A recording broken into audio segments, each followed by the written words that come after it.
ये श्लोक पूरे जीवन की धरा है। अगर आप कहीं हार में निराश हो गए तो ये मार्ग लड़खड़ाने लगेगा। बिल्कुल नहीं लड़खड़ाना। आप लोगों को तो रोज सत्संग मिल रहा है, अपने को तो ऐसा भी सौभाग्य नहीं था कि सत्संग रोज मिले। कम से कम सत्संग में हमें वो शब्द मिल जाते हैं जिनसे हम पुनः हृदय को उत्साहित करके इस मार्ग में चला पाते हैं। इसलिए बहुत मंगलमय मार्ग है, पर बहुत कठिन मार्ग है। कठिन इसलिए है कि हमारा अभ्यास विषय मार्ग में चलने का है और ये बिल्कुल उसके उल्टा मार्ग है। अब कभी न कभी कोई न कोई ऐसी आक्रमण वृत्ति माया की होगी जहां हम हार सकते हैं, तो हमें कभी निराश नहीं होना, ये हृदय में बैठा लीजिए। दूसरी एक उपासक के अंदर वृत्ति रहती है कि अगर मैं ये देख लूं, अगर मैं ये भोग लूं, तो बार बार जो मन कहता है एक बार उसको समझा देंगे ना कि देखो भोगा उसमें सुख नहीं, जैसे शास्त्रों में लिखा है। ये होता है पक्का, ये मत समझो कि किसी एक की बात है। सबके अंदर ये मन की चालबाजी, जो तुम्हारे अंदर वही हमारे अंदर, तुम्हारे सबके अंदर। एक बार देख लेते हैं, हृदय में जलन होती है, पीड़ा होती, व्यथा होती। उपासक उसकी काट तो जानता है पर प्रयोग नहीं कर रहा, विषय आकर्षण के कारण काट जानता। उपासक तभी बना है जो उसको पता है। अगर उपासक है तो सत्संग सुना ही होगा, शास्त्र स्वाध्याय किया होगा, तो शास्त्र स्वाध्याय सत्संग इसी के लिए तो ज्ञान मिलता है, इन्हीं से लड़ने के लिए। पर उस समय विषय प्रीता होने के कारण वो उनका प्रयोग करना भूल जाता है। अब जो ये बात आई है इस पर समझना होगा। पहली बात तो हमने पूरी आपको बता दी कि कहीं हमको लड़खड़ाना नहीं, निराश नहीं होना। किसी भी परिस्थिति में निश्चित भगवत प्राप्ति होगी। चुप शांत, कहीं कोई इसमें तर्क की कोई गुंजाइश नहीं है। भागवत में लिखा हुआ, अगर मेरा भक्त है, अनन्य है, उसके हृदय में नाना प्रकार की विषय वासना है, तो मैं उसके हृदय में बैठकर उसको निर्विकार करता हूं। ध्रुवदास जी 42 लीला में कहते हैं, यद्यपि भक्त अनन्य जो विषय इंद्रियन बस होए, कर्मठ कोटि जितेंद्रियन ते समलाय न कोय।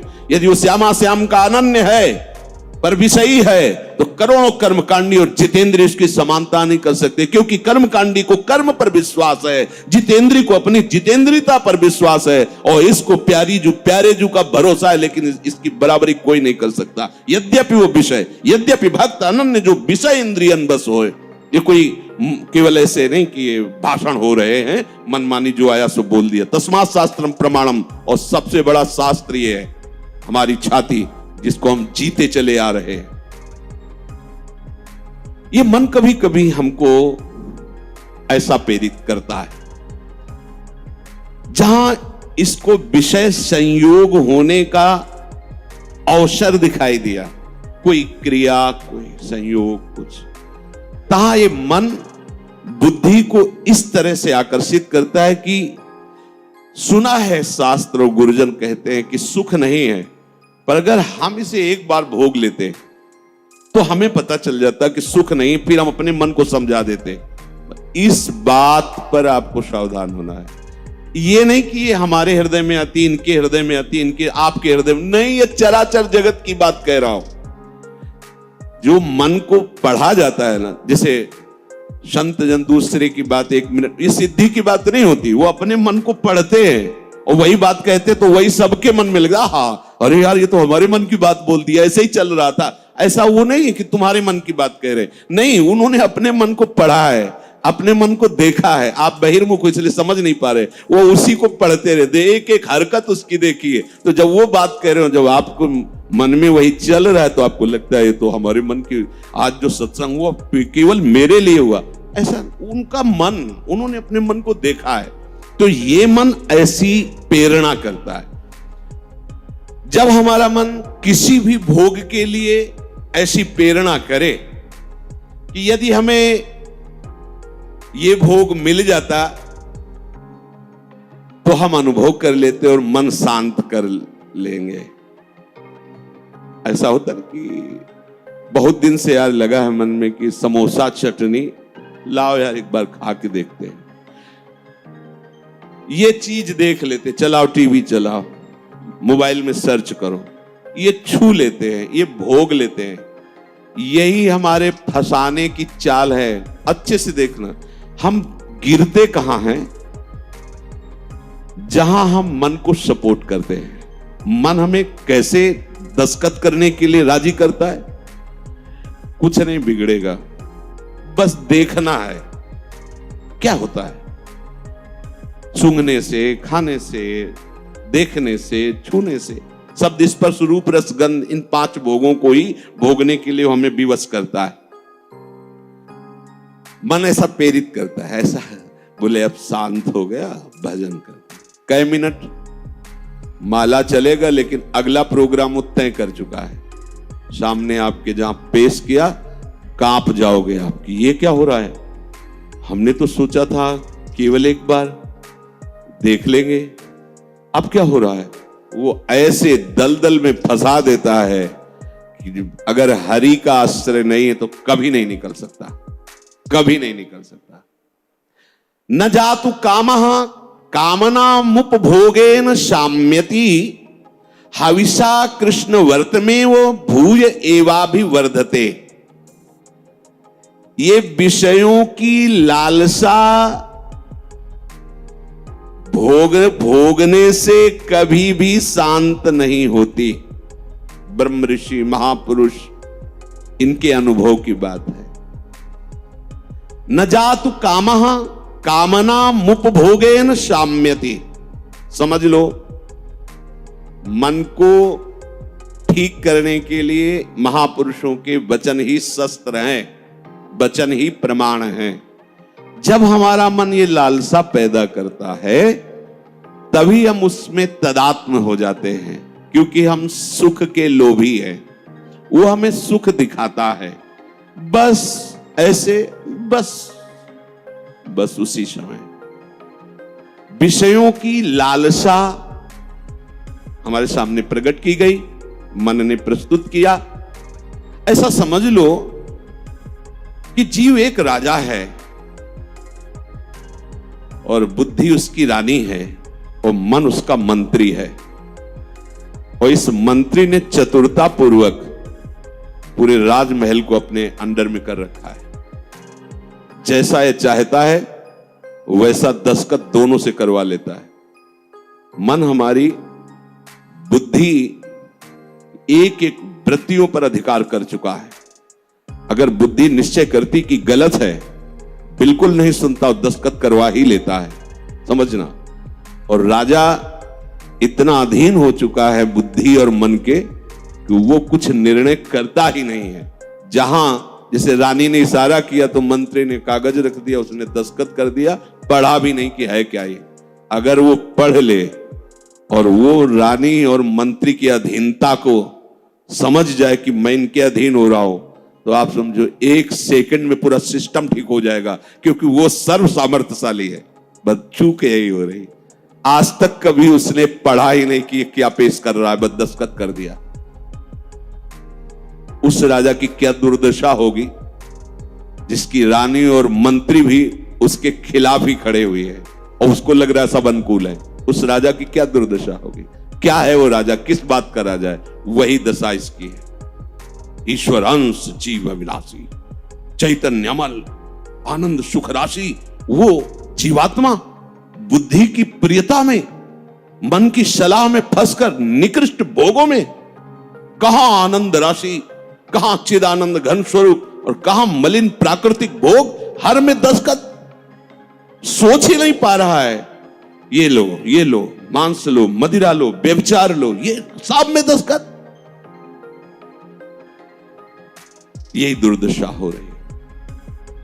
बिना दस्तखत के तुम्हारे ये मन रूपी मंत्री और बुद्धि रूपी रानी कुछ नहीं कर सकती। ध्यान रखना, तुम्हारा सपोर्ट आवश्यक है उसको, और वो तुम्हें 1 सेकंड के कम हिस्से में अपने में कर लेता है, क्योंकि आप इतने आसक्त हो चुके हैं बुद्धि में और मन में कि वो निर्णय मन और बुद्धि का न मानकर सीधा अपना मानते। मुझे ये चाहिए, मैंने ये भोगा, मैं ये भोगूंगा, सीधे।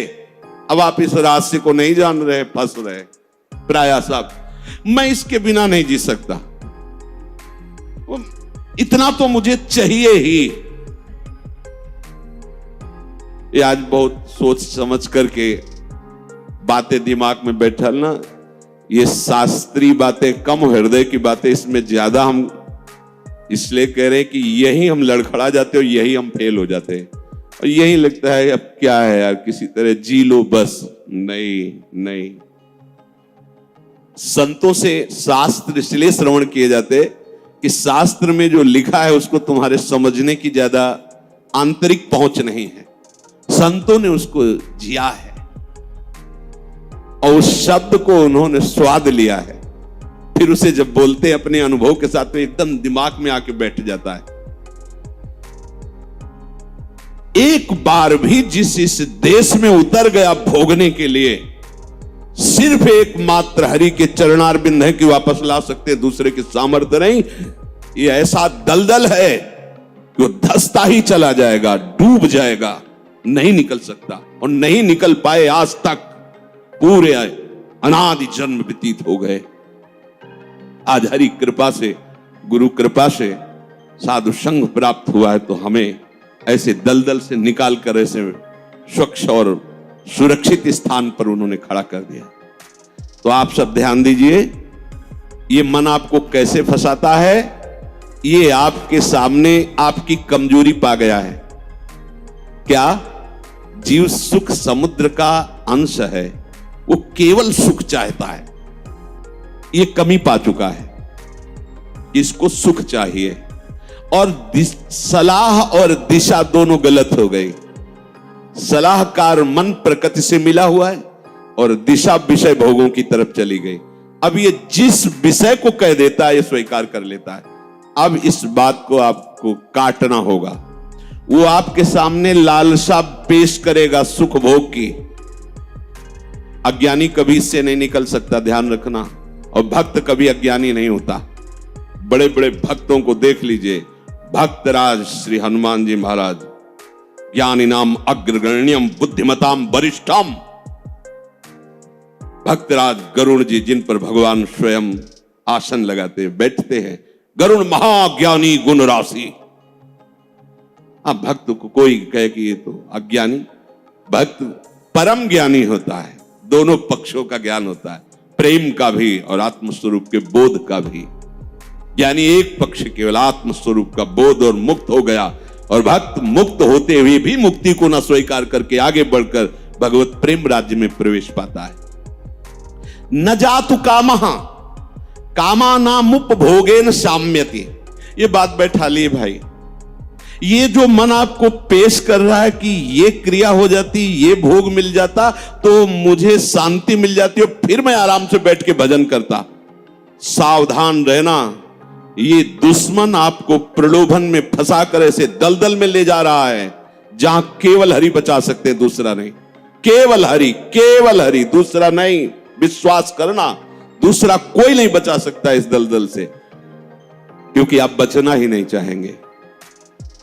ये ऐसी मृत्यु है कि इससे आप हंसकर गले लगाएंगे, इसके लिए तड़पेंगे।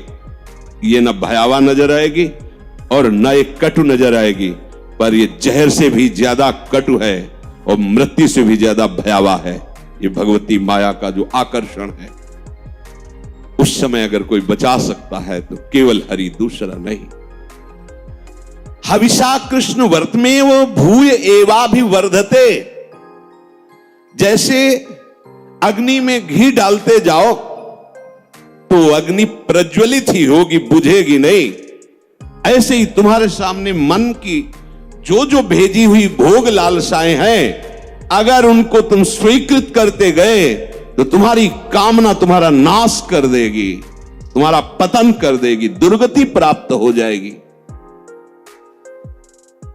न चेन्द्रियाणाम भोगाभ्यासेन वैतृष्ण्यम कर्तुम शक्यम कस्मात्। भोगों के भोगने से विषयासक्ति इंद्रियों की भोग चंचलता बढ़ती है। अतः कभी भी भोग भोगने से सुख और शांति नहीं प्राप्त हो सकती। ये वो महापुरुष जो भूत भविष्य वर्तमान तीनों कालों का ज्ञान रखने वाले हैं, और ऐसा ही आप भी अनुभव करके देख चुके हैं। जो गृहस्थ में है या जो विरक्त है, तो अभी विरक्त हुए हो 10-5 वर्ष से, अनादिकाल से भटक रहे हो, तो विषयों में ही तो भटक रहे हो। केवल अभी ये लगता है आपको, ये नया स्वप्न है, तो लगता है कि हमारा जन्म पता नहीं हुआ कि नहीं हुआ, हमने तो जीवन में कभी भोगा नहीं। अरे बहुत पुराने हो, पुराण पुरुष पुरुषोत्तम के अंश हो, तो तुम भी पुराण सनातन हो। अब इस भोगाभ्यास की तरफ कदम यदि बढ़ाया तो जीवन संकट में फंस जाएगा। इसको रोकने से बात बनेगी, ना से बात बनेगी, हां से नहीं। इसमें हां नहीं। ये इतना जिद्दी स्वभाव का मन है कि लाखों बार तुम ना करोगे तो उसके ऊपर भी हां कराने की कोशिश करेगा वो। ये हारने वाला नहीं। अगर आप ना ही करते रहे तो आपके अधीन होकर मंगल मूर्ति हरि का स्वरूप हो जाएगा, ये भी ध्यान रखना। पर इसके ना के बाद जो इसकी व्यथा पैदा होती है, उसको सहना किसी महात्मा के बस की बात है, विषयी भोगी पुरुषों की नहीं। अगर उसे कोई, जब मन को ना कहा जाता है और फिर वो जो व्यथा पैदा करता है, उस व्यथा को जो सह जाता है, वही परम पद का अधिकारी होता है। यम ही न व्यथ्यन्ते पुरुषम पुरुषर्षभ सब दुखा सुखाधीरम स्वमृतत्वाय कल्पते। वो अमृत पद का अधिकारी हो जाता है। आप अमृत पद के अधिकार के लिए ही निकले, इसलिए सहना पड़ेगा। और वास्तविक सहना है ही नहीं, भ्रम है। अगर थोड़ा सा विवेक जागृत हो जाए तो हंसकर निकल जाओगे, कोई जलन नहीं, कोई परेशानी नहीं। ये केवल माना हुआ है। जो हम देख रहे हैं कि सामने वो सर्प है, वो है रस्सी। हम बड़े बड़े मंत्रवेत्ता बुला रहे हैं, बड़े बड़े अनुष्ठान कर रहे हैं, उससे क्या होगा? वहां कोई फर्क पड़ने वाला है? कदम नहीं बढ़ रहा, डर रहे हैं। पर है क्या रस्सी? एक का जब पता चला तब एकदम भय खत्म हो गया। कुछ नहीं, मेरा गोविंद ही सब रूपों में लीला कर रहा है। जहां ये असलियत पता चला तो कोई क्लेश नहीं, कोई हंसी आएगी, अपने ऊपर हंसी आई। का फंसा था। जैसे ठूंठ को भूत मानकर भयभीत हो रहे, पर जब नजदीक गए तो हंसी आएगी। इसको भयभीत, ये तो लकड़ी का ठूंठ है। इसको न चेन्द्रियाणाम भोगाभ्यासेन वै तृष्णम कर्तुम शक्यम कस्मात्। कोई ऐसा नहीं कि भोग भोगते हुए अपनी इंद्रियों को, मन को शांत कर सके।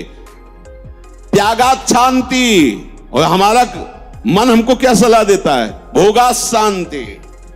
भोग लो तो शांत हो जाओगे। अब थोड़ी देर के बाद फिर चैन से भजन। मूर्खता नहीं, तस्मात् शास्त्रम प्रमाणम।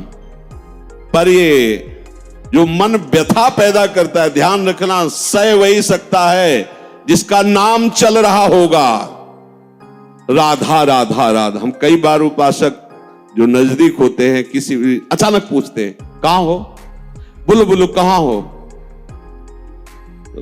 जी कहां हो? क्या चल रहा है? मंत्र चल रहा है, नाम चल रहा है, वाणी जी चल। जी नहीं, तो क्या चल क्या रहा है? कहां हो? अब चलने लगा। ऐसे अब चल। हर समय ऐसे ही आपको टोकना है, देखना है। जिस समय आप नाम से रहित होंगे, उस समय दी हुई मन की व्यथा को तुम नहीं सह सकते। और नाम चल रहा है तो बीच में आ गया, उस व्यथा और आपके बीच में नाम चल रहा है पूरा का। जैसे बुलेट प्रूफ नहीं होता, गोली मारी तो छाती में लगते नजर आई, पर वो अंदर प्रवेश नहीं कर पाए। वो जैकेट पहने बुलेट प्रूफ। ये बुलेट प्रूफ है। कोई भी विषय आक्रमण जब नाम चल रहा है तो आपको परास्त नहीं कर पाएगा। देख लेना, आप उसी समय हार रहे होंगे जिस समय नाम नहीं होगा। पकड़ लेना। और अगर राधा राधा राधा राधा, सब ठीक हो। विषय भोगने की लालसा मन तुम्हें देगा, तुम अस्वीकार करो। क्योंकि भोगने से जैसे अग्नि में घी डालने से अग्नि और प्रज्वलित होती है, ऐसे इंद्रियां और बलवान होकर भोगों की तरफ तुम्हें घसीटेंगी। तुम्हें शांति प्राप्त नहीं हो सकती। अकस्मात किसको हुई है आज तक? यतो भोगाभ्यास मनु विवर्धन्ते रागाः कौशलम चेन्द्रियाणाम।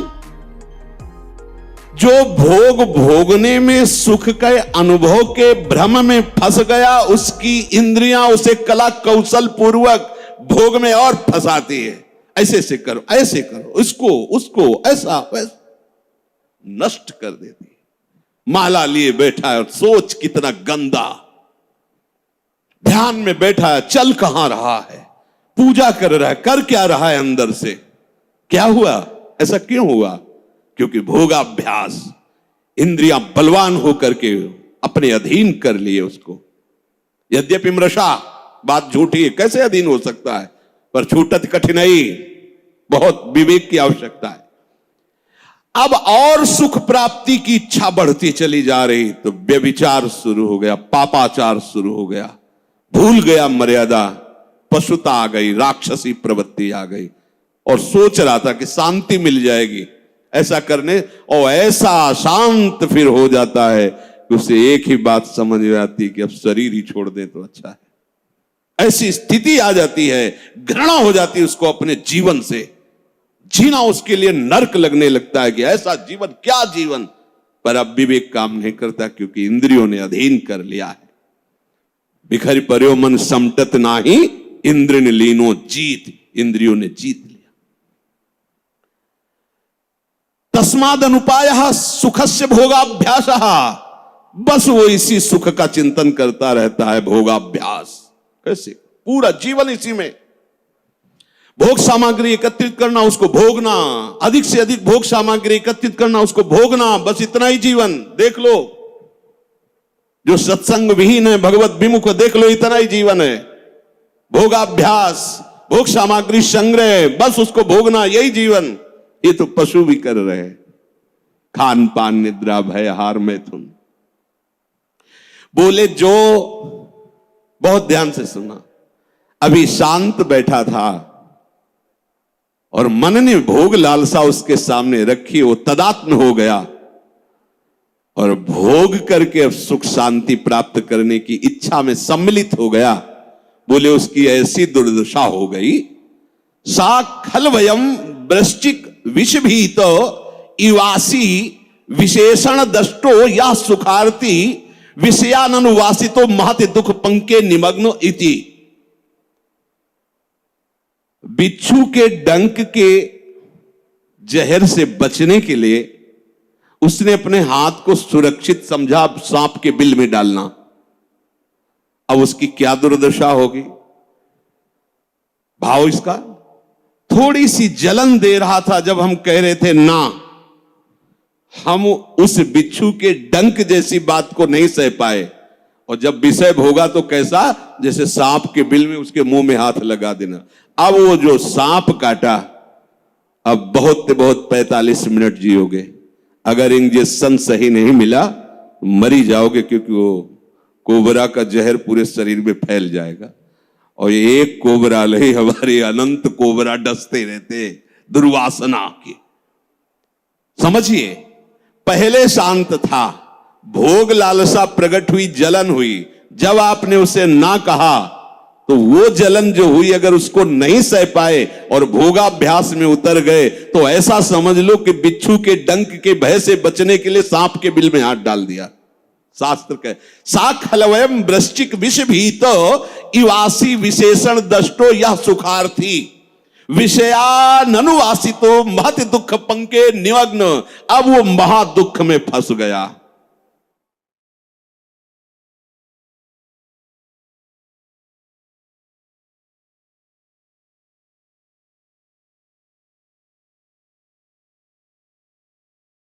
इसलिए मन के द्वारा जो दी हुई भोग लालसा है, आपके बिना ये कुछ कर नहीं सकता। आपको दस्तखत नहीं करना है, बस इतनी बात है। दस्तखत का तात्पर्य स्वीकृति। हाँ ठीक है, बस इतना कहने की देर है, आगे तुम रो चिल्लाओ, तुम्हारी कोई बात नहीं सुनेगा मन, पर पहले वो हां करवाएगा। इसकी चाल है, बिना तुम्हारी हां के कुछ नहीं कर सकता है।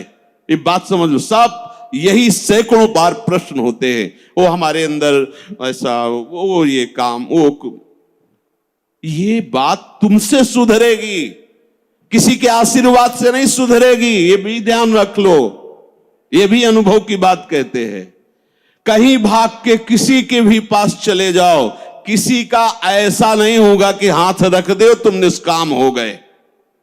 वो तुम्हारी स्वीकृति है, वो सत्संग के द्वारा स्वीकृति। आप बदलिए, आप नहीं बदलेंगे तो किसी की सामर्थ्य नहीं कि आपका हृदय निष्काम कर सके। ध्यान रखना, वो आप तक इस बात को समझ पाएगा कि मन ने कब भोग लालसा पैदा कर दी और आपने कब उसकी स्वीकृति कर ली। ये दोनों बातें, वो इतना चतुर है मन कि आपको 1 सेकंड के कम हिस्से में स्वीकृति लेके क्रिया में उतार देगा।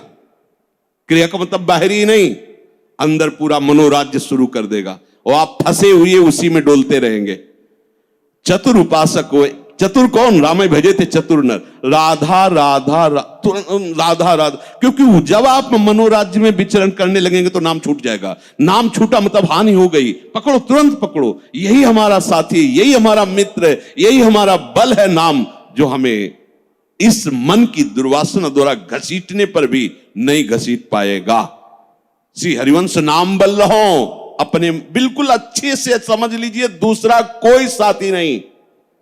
आप हमारे पास 24 घंटे रहिए, स्वीकृति न कीजिए तो कुछ नहीं है, स्वीकृति कर लीजिए तो हजारों कोस दूर ये शब्द सुनकर आपको हर समय से गोद में रखेगा। ये गुरु वचन ही सदगुरु हैं, उनको आप देखिए तो आपके पास रहेंगे।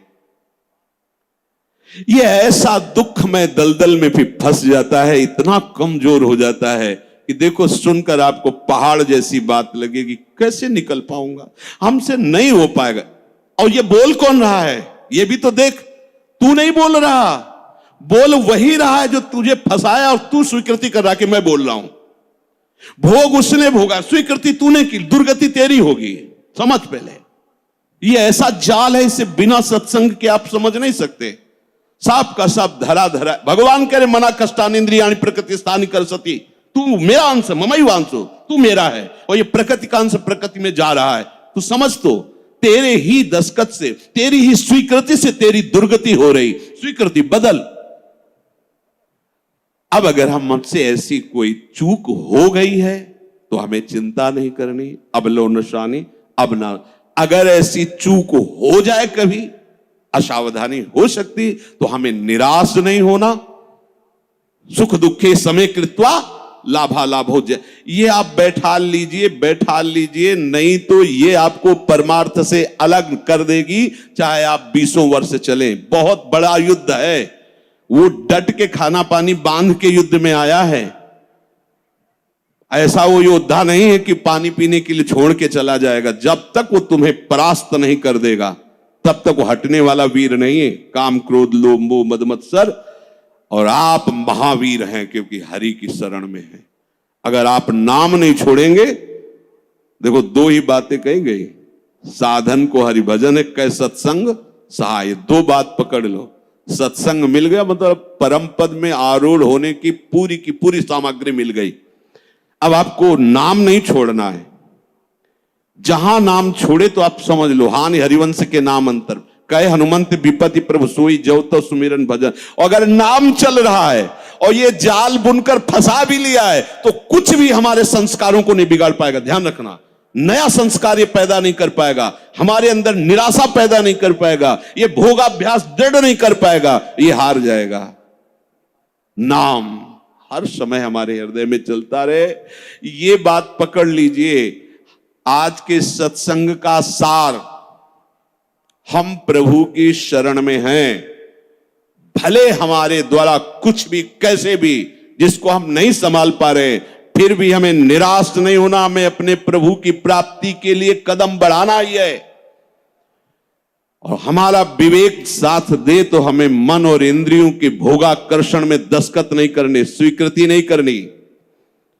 हमारा मन हमको जब जलाएगा तो हमें उसे सहना होगा। हमें उसको शांत करने के लिए कोई विषय सेवन, विषय क्रिया, विषय संग नहीं करना है। बस आप निहाल हो जाओगे। ये तीन बातें एक तरफ और एक बात एक तरफ, हर समय नाम चलाते रहो। अगर ये विवेक धारण करोगे, नाम चलाते रहे, तो आप इसी जन्म में देख लेंगे कि आप दूसरों को तारने वाले बन गए। सतरति सतरति सा लोकां तारयति यल्लब्ध्वा पुमान् सिद्धो भवति अमृतो भवति तृप्तो भवति। जिसको प्राप्त होकर के सिद्ध हो जाता है, अमृत हो जाता है, तृप्त हो जाता है, वो प्रभु के चरणारविंद का अनुराग है, वो नाम से प्राप्त होता है। नाम तुम्हारी रक्षा करेगा, नाम तुम्हें दुलार करेगा, नाम तुम्हें पुष्ट करेगा, और नाम ही तुम्हें नामी से मिला देगा। या यूं कह लीजिए कि नाम ही नामी को आकर्षित करके तुम्हारे हृदय में प्रकाशित कर देगा। शेष चर्चा के राधा वल्लभ लाल।